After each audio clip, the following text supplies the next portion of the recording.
Ninjago's third season is certainly a divisive one. There are a lot of people that hate the season and a lot of people that love it at the exact same time. And I do think that is a fairly interesting thing to observe, because typically speaking, you will find that each Ninjago's consensus is fairly unanimous. Of course, no season is universally beloved or universally hated, but there is a very common opinion.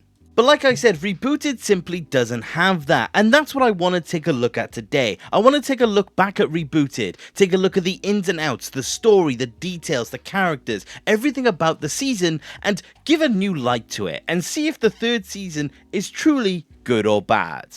So let's begin with the most basic aspect of any season, and that is the immediate synopsis of what we have before we even watch an episode, and it goes as such. Victory in the final battle between the Golden Ninja and the Overlord has ushered in a new era of peace, and begun a technological renaissance. Ninjago City has been rebuilt into a futuristic wonder, and is now completely interconnected. Welcome to New Ninjago City. The ninja have found there is very little need for their heroics, and have become teachers at Wu's Academy.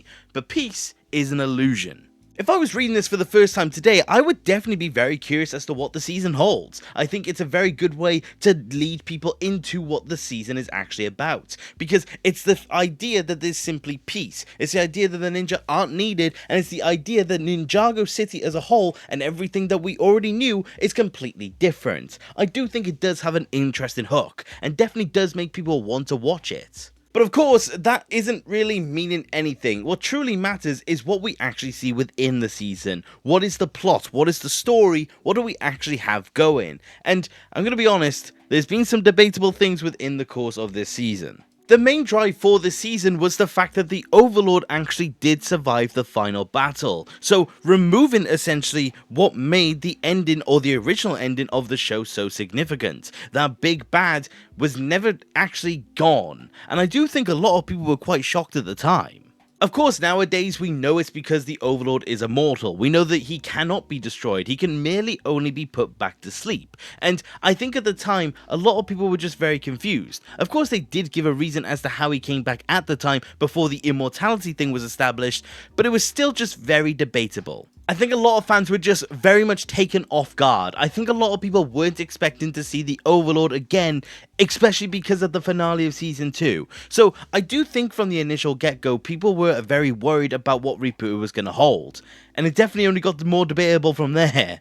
But more on that later. Let's focus things on one plot point at a time. Like I said, the Overlord returned, and this time he was in the form of a digital virus. He survived because of the construction of Borg Tower, and he was able to infiltrate the systems and able to have a hold on what Ninjago City has now become. He was able to successfully manipulate the newly introduced Cyrus Borg, a technological entrepreneur who was able to completely reconstruct Ninjago City and give it that whole new flair. And it's very interesting to note that he was able to be deceived by the Overlord. Of course, it wasn't willingly, but that didn't ultimately matter because he still accomplished it regardless, and as soon as the ninja, and more specifically the Golden Ninja, was within his sight, he moved forth on his new plan to be able to take over Ninjago, and that was to fulfill the prophecy and become the Golden Master. This required him to completely strip Lloyd from his golden power and take it all for himself and harness the powers of creation. But that of course required something more, so he constructed the Nindroid army, an army that was actually based off of the design of Zane, but upgraded in every single way. At its helm was Cryptor, the new general and one of the new villains that we were going to get to know. He of course had some additional help such as Mindroid and also the returning Pythor, and of course, that was really interesting to see and definitely did make for something interesting. Because I'm going to be perfectly honest, in terms of a plot point, this was a very good one to actually have. As much as I am very iffy on whether or not the Overlord should have returned, I do think it was interesting to see that he actually had more of a goal this time. In Season 2, he basically just wanted to corrupt the land and just be the ruler of Ninjago. But this time round, actually having something for him to desire was certainly more interesting to actually behold. But it's not exactly like it doesn't go without its failings. As much as I do like the overall feeling of this plot, there are definitely some small details about it that I just really don't care for. There are some things that are done within the season that just doesn't really make a lot of sense. The biggest thing for me was always the fact that the Overlord needed to actually capture Lloyd, but it does feel like there were multiple times where that didn't really feel like the objective. Of course, he needed to siphon all of his golden power, and it just feels like he just doesn't really try that until they actually do capture him. There are many instances that I can recall as well, multiple times where the Ninjoids attacked, and also more specifically when he chased them down with a massive robotic dragon. The thing is that it doesn't strike me as plans that would actually result in the capture of Lloyd. It just felt like they didn't really think about it until they decided to have him captured. The other thing for me is the fact that they take some really weird moments to actually try and progress the plot, but also just don't really do so. The thing is that there are multiple things that the Overlord does within the course of this plot point that just kind of feels like it was nothing. The main thing for me was always the fact that they turned over Wu to make him into Evil Wu or Tech Wu. I think this was a very interesting decision and a very underbaked decision at that, and it really feels like it could have been done better, if at all. It's one of those plot points where in the grand scheme of things, it kind of just amounts to nothing. Tech Wu does a few fight scenes and distracts Garmadon once or twice, but apart from that, he just doesn't really do much in the grand scheme of things, and I think that is just kind of off. It feels like a waste of time, especially considering one of the main things about this season in particular. And that is the fact that all of this had to have happened in 8 episodes. There was a reduced amount of time when it does come to Rebooted, and I definitely do think the season suffers for it, because I've only spoken about the main plot so far. I haven't even gotten into all of the side aspects of it, and it really does feel rushed when you realize how much they wanted to do within this time. But back to the Overlord's plan. The thing is that once he realized that he couldn't get the golden power he required from Lloyd, because most of it was drained but lost, and then Lloyd gave out the rest of it during the season, he realized that he needed a new plan to fulfill this prophecy. He was completely set on becoming the Golden Master, and that was to go and obtain the golden weapons from space. But to quickly summarize why the Overlord couldn't have gotten golden power from Lloyd, you have to realize the other part of the main plot. The 4 original ninja were given technoblades from Cyrus Borg. They were technological weapons used to purge the Overlord from these systems. It was meant to serve as a way to make sure the Overlord would never escape the digital form, never achieve physical, and never become the Golden Master. And the ninja were stopping at nothing to be able to accomplish that. They digitized themselves within the Digiverse to do it from within, and unfortunately they were just simply a little bit too late. Because Lloyd has been captured and the Overlord was siphoning the power, he was able to attain at least a very rudimentary physical form and escape on his own accord. So whilst he was able to have enough to no longer have the Technoblades affect him, he was able to have something to be able to carry on. But like I said, that did lead him to space. Yes, Ninjago officially involves space in this season, and I think that was a very interesting choice, especially considering that they were intended on banking in further on this idea. Season 4 was meant to be a space season. I'm very glad it wasn't, and it definitely does feel like it was a really weird moment to take. It just feels extremely out there, especially considering that so far Ninjago is focused on very different themes. It feels like a complete separation, and I definitely understand why people didn't really like it. Again, making me glad that they didn't do a whole season of it. But the thing is that is where the plot took them, especially considering that the golden weapons were shot into space, so I understand why this was the case. But ultimately, he gets the weapons, he brings them back, he melts them down, and he does ultimately become the Golden Master. And I'll get into this part later, he does ultimately get defeated. Like I said though, for a main plot, this really wasn't that bad. It feels like there was at least a somewhat cohesive narrative when it does come to the main plot. It feels like they at least knew what he wanted to do and when he was going to do it. The bridges between were a little bit weird, but it definitely felt like there was something there regardless. But like I said, that's just the main plot, and I'll speak a little more on the Overlord and the Ninjoids later, so let's actually look at the secondary plot points before we do so. There are a few of them, and certainly some infamous ones at that.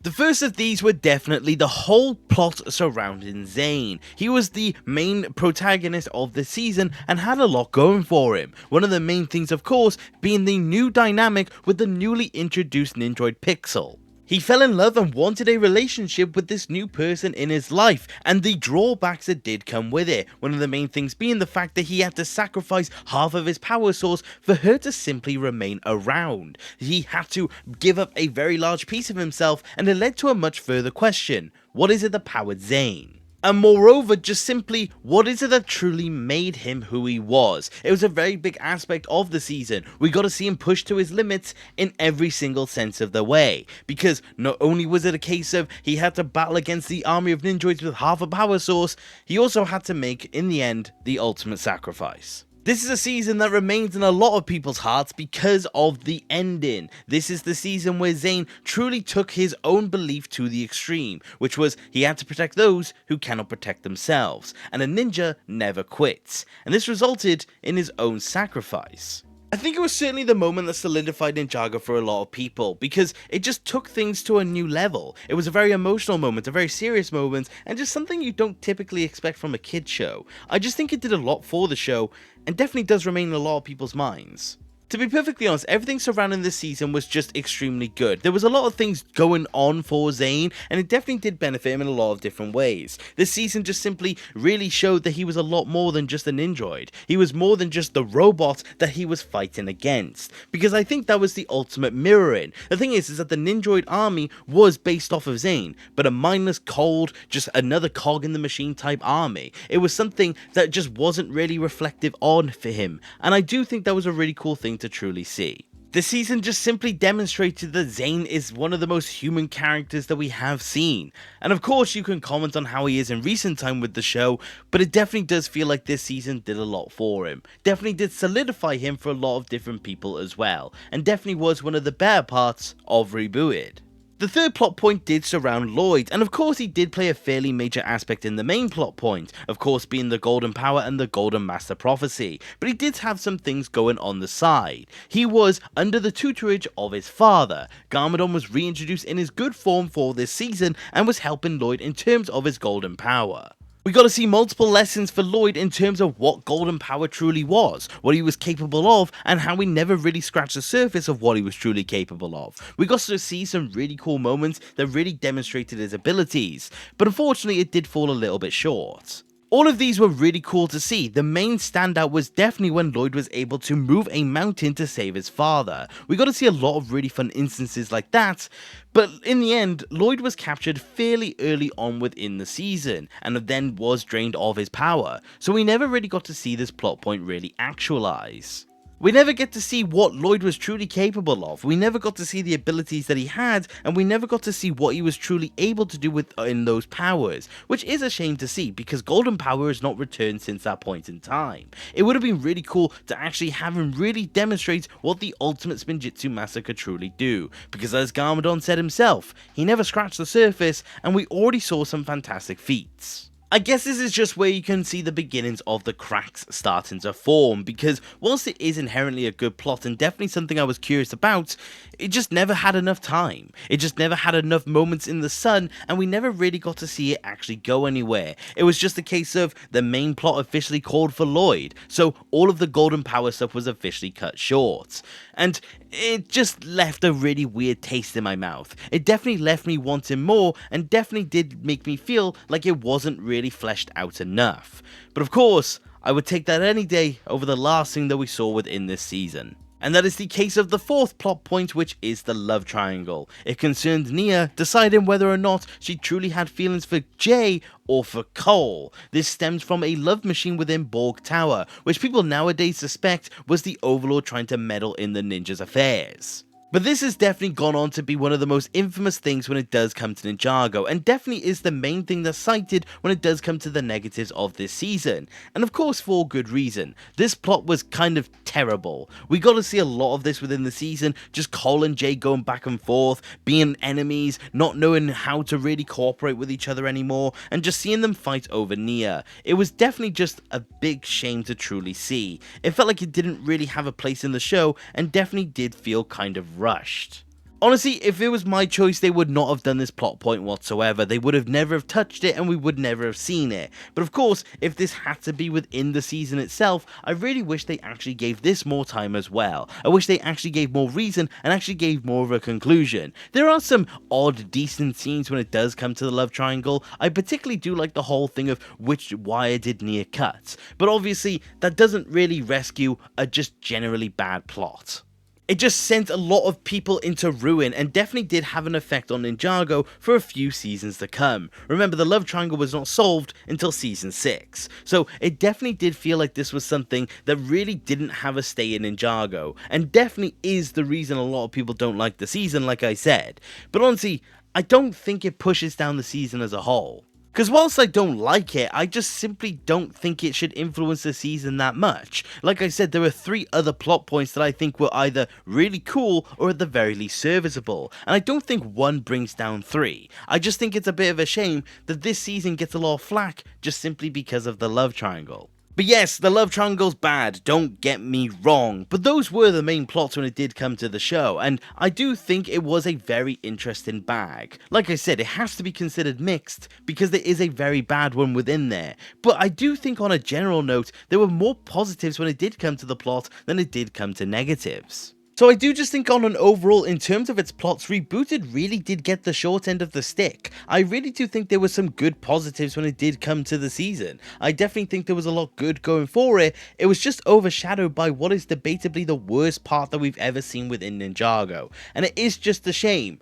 But the thing is that Rebooted is more than just its plots. There are still other aspects like character, the things that were introduced, the animation, all of those amazing little things. So let's take a look at them. Let's start with characters. Of course, I have covered the ninja already within this video, some more than others, but let's go over them again a little more briefly. In terms of the core 4, the person who I think got the least was definitely Kai. He definitely had a couple of moments. He had the whole thing with the X1 Ninja Charger, he had everything when it did come to the Digiverse, trying to master the digital space, trying to accomplish his own feat. It was really cool to actually see. But the thing is that he just didn't really have too much to go for this season. They didn't really have much he had to do, and I think that is completely fine. He didn't need anything major, but he still had his time in the sun. Cole and Jay, of course, mainly had the love triangle. It definitely did bring out the worst of both of the characters, and I definitely don't think it was their season because of it, because that was just the defining thing of the season for them. Honestly, it's just a massive shame, because this is all you can really think about during this time. I really do wish they had anything else to do outside of that, but unfortunately they just simply didn't. Like I said, Zane was the main character throughout this season. He had a lot of amazing scenes, a lot of amazing dialogue, a lot of amazing plot points. He definitely did have the most going for him, and I really do like that. It definitely did feel like Zane was having some love this season, and I just like to look back and definitely see what they were doing with him then, especially considering with how little he does get now. Lloyd as well had a lot of really good moments. Like I said, really liked all of the scenes with him and his golden power. I really liked the dynamic with his father. I really liked the scenes that he did actually have. Honestly, it's just Lloyd was quite consistently good. I definitely think Lloyd is much better nowadays, but this was definitely one of a good season for him. I definitely think he had a lot of really good moments, and I definitely do appreciate when Lloyd was on the screen. And then of course Nia, of course she was the last part of this love triangle, and again is very much defined by it for the season, which is a shame because she does have some cool moments. She holds her own within her fights, she of course gets to be Samurai X a bit, she has some really emotional beats as well. She just has some really cool stuff in there, but again it just feels completely overshadowed, which is just a shame, rightfully so, but it really did show how much of the season is affected just simply by one part of it. Outside of the ninja, you of course had Wu. His main thing was of course being evil, and I really didn't care for it like I said before. It just felt completely underbaked, especially when they could have done something better with it. But apart from that, he was just kind of there for the season. He didn't have any sort of defining aspects. He didn't have any major overhauls when it did come to it. He was just kind of along for the ride. As soon as they were done with Tech Wu, they were kind of just done with Wu. So it's just a bit of a shame to see, but I do think it's because they did focus on Garmadon instead. And of course, speaking of Garmadon, he was really cool in the season. I think he has a really cool charisma, I think he has some really fun moments, I think he's just honestly stealing the screen anytime he's there. There's a reason why he's one of the most popular characters within the show. Even when he's good, he is still amazing to actually see. Honestly, he is just one of the best parts of the season, and it's just a shame that this is honestly half of the time we get to see good Garmadon.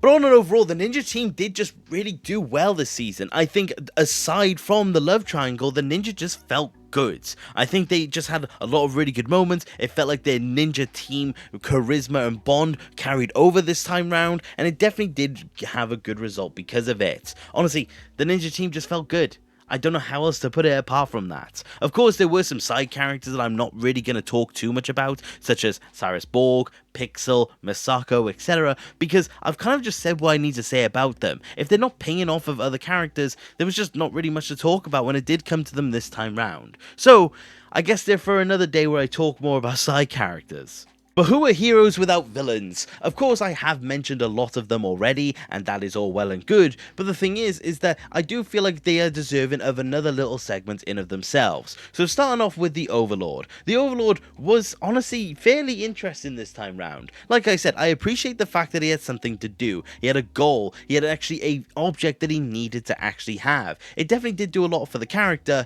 but it's just a shame that it was him that actually had to do it. Even considering that the Overlord returned again within Crystallize, it is just really a shame to see that the Overlord did return, especially as quickly as he did. Honestly, the ending of Season 2 was very important to Ninjago, and it did feel like it did reverse it in a lot of ways. Again, we understand why that's the case now, but the whole thing of him digitizing himself was definitely a very interesting thing to see. Again, it's really funny when you do consider modern context, because the Overlord kind of digitized himself for no reason in that case, but the thing is that it was just still an interesting way to do it regardless. But honestly, as much as I liked him, it just felt a little too soon. But at least he wasn't the only villain that returns, like I said earlier as well. Pythor did return in this season. He was initially a masked villain, he was hiding away, and they eventually explained how he returned as well. But the thing is that he did have an interesting presence. He did have some cool moments, he definitely did earn his spot within the season, and I definitely do like it more than the Overlord's presence. It just felt really interesting that they did bring back Pythor. It's just really funny that this was the new army that he did select. It's honestly fine, I don't have a major problem with it, but it was just interesting to see. I will say I do like the fact that he did become white as well. I do think that bleaching effect was really cool to actually see. It definitely did make a change, but it's funny because now we're mainly used to Pythor actually having a white complexion. It's really funny to think that his actual purple complexion is something that maybe not a lot of people remember now. So, really funny, but Pythor was a welcomed addition.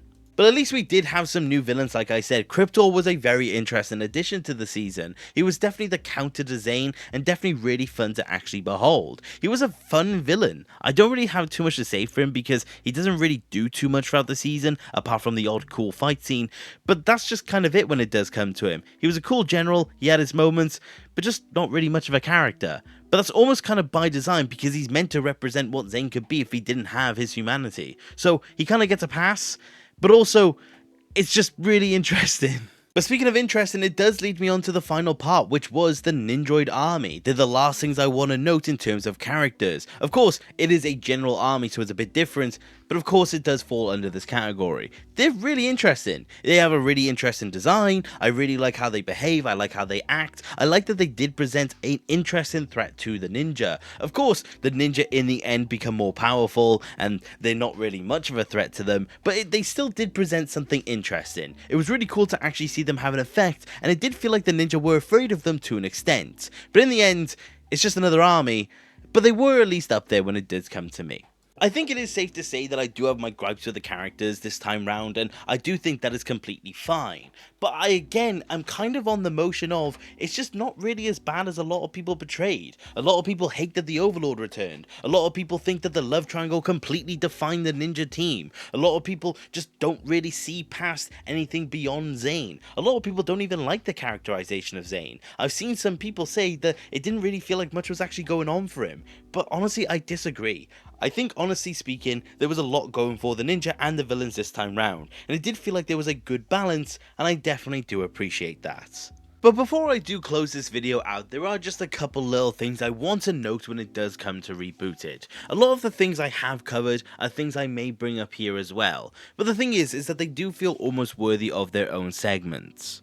The first thing I want to bring up is Zane's sacrifice. I've brought it up a lot, and I've definitely talked about how good of a scene it truly is, and I definitely do stand by that. It's one of the most emotional scenes in Ninjago, and I definitely do think it is for good reason. But I do think this is where one of my own problems with Rebooted definitely does come in. This sacrifice, it's raw, it's emotional, it's meant to really pull on your heartstrings, it's meant to make you feel sad. You're losing one of the main characters, and there was no sign of him coming back. He blew up. They have a whole funeral, and it is a very somber moment.